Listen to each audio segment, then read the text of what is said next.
Halo sahabat Jomel, kali ini kita akan mengulik sebuah film yang bercerita tentang kehidupan di sebuah lapas yang hanya dihuni oleh para tahanan wanita. Dan kegiatan bajak membajak sawah di dalam lapas ini menjadi hal yang lumrah. Waduh, sebelum lanjut, jangan lupa subscribe ya kakak-kakak sekalian. Tanpa berlama-lama lagi, Markinon, mari kita nonton.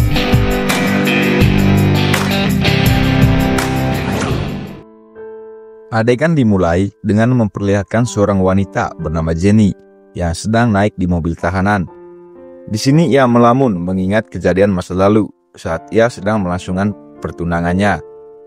Beberapa saat kemudian, mobil tahanan itu tiba di lembaga pemasyarakatan di mana Jenny akan ditahan bersama para napi lainnya, yang mana ternyata lapas tersebut hanya diisi oleh para tahanan wanita saja.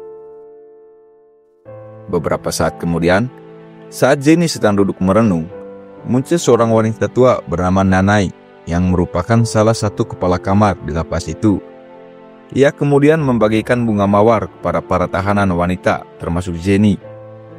Di sini Nanai memberikan ucapan selamat datang kepada Jenny yang ternyata ia baru saja dipindahkan dari lapas lamanya karena ia dianggap tahanan yang paling baik di lapas lamanya. Beberapa saat setelah itu, kepala lapas yang bernama Willia datang menghampiri mereka.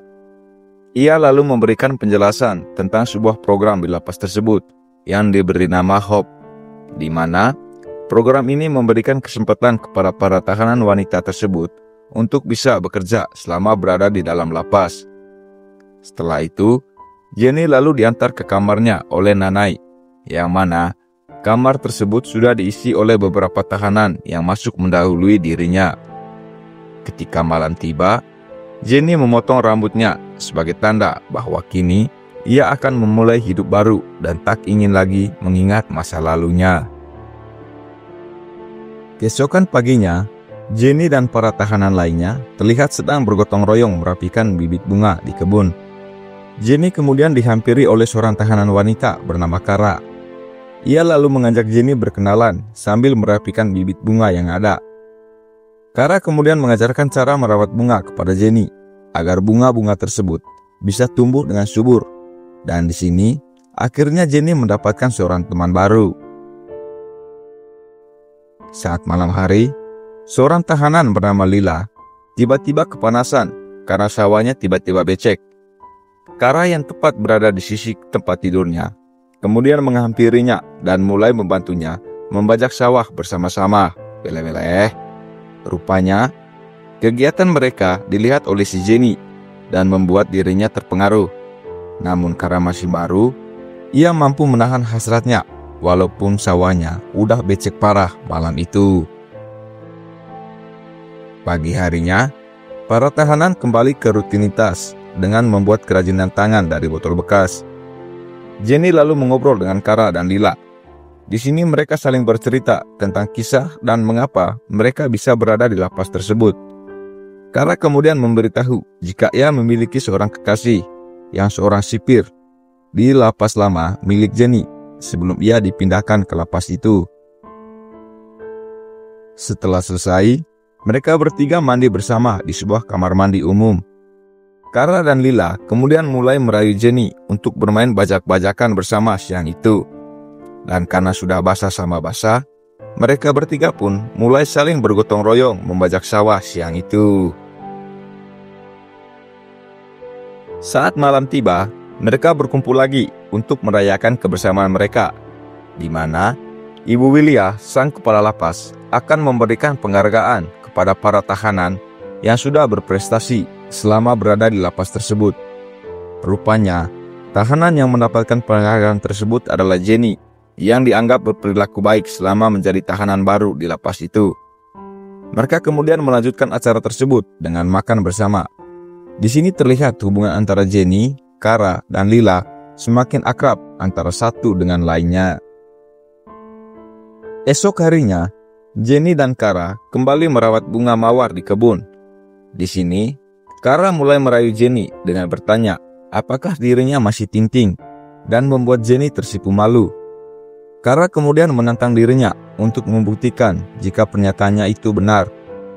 Namun Jenny menjawab jujur jika ia tahu apa yang sering Kara dan Lila lakukan saat malam hari. Namun dirinya masih malu-malu untuk ikut bergabung bergotong royong melakukan kegiatan bajak sawah bersama. Setelah itu, mereka berdua melanjutkan kegiatan mereka dengan menyiram tanaman sambil tertawa riang. Setelah itu, Kara, Lila, dan Nanai mulai meriasi Jenny yang ternyata Jenny bersedia mengikuti sebuah program pemberdayaan yang mana mereka wajib melayani para pria hidung belang di kota, dan mereka pun berangkat pada malam harinya. Setibanya di sana, satu persatu tahanan wanita tersebut mulai melayani para pelanggan. Namun Jenny yang masih malu-malu hanya diajak oleh Kara untuk menonton saat dirinya dibajak oleh seorang pria tua yang memesan dirinya. Namun karena tak tahan sawahnya becek, Jenny malah ikut gabung bersama Kara untuk dibajak dan membuat pria itu mendapatkan bonus bajak satu sawah gratis satu sawah. Kembali ke lapas.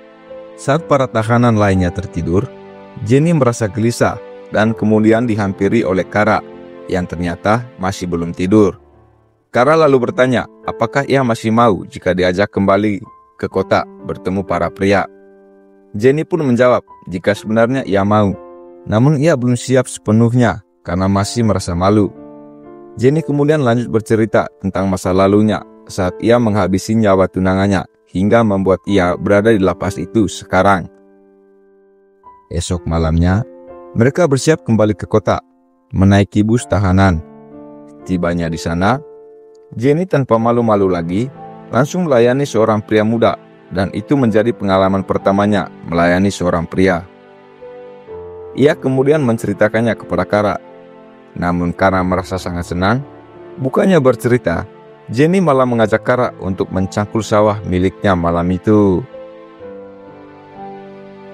Keesokan paginya, Jenny pergi menemui kepala lapas yang sudah menunggunya di ruangan.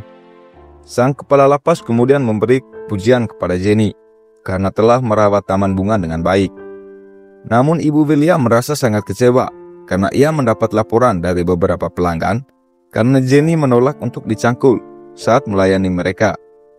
Setelah dirayu Bu Willia, Jenny akhirnya berjanji akan berubah dan siap untuk melayani para tamu dengan baik.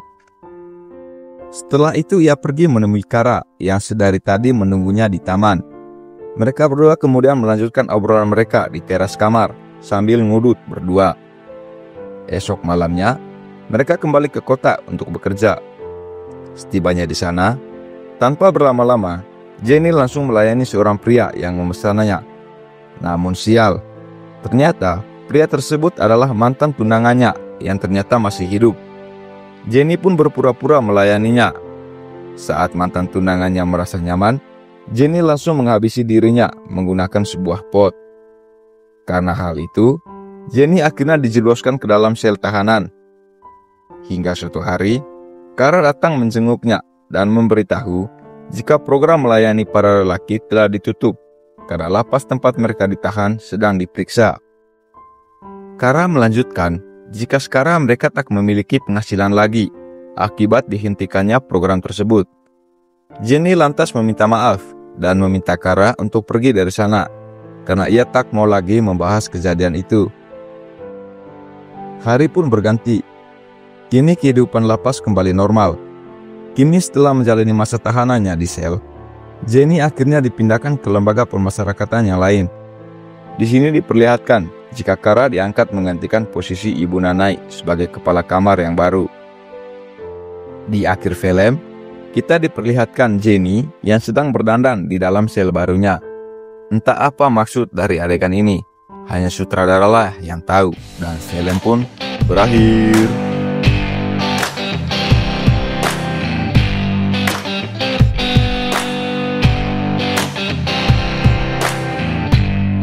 Terima kasih ya kakak-kakak sudah bertahan sampai akhir menonton video ini.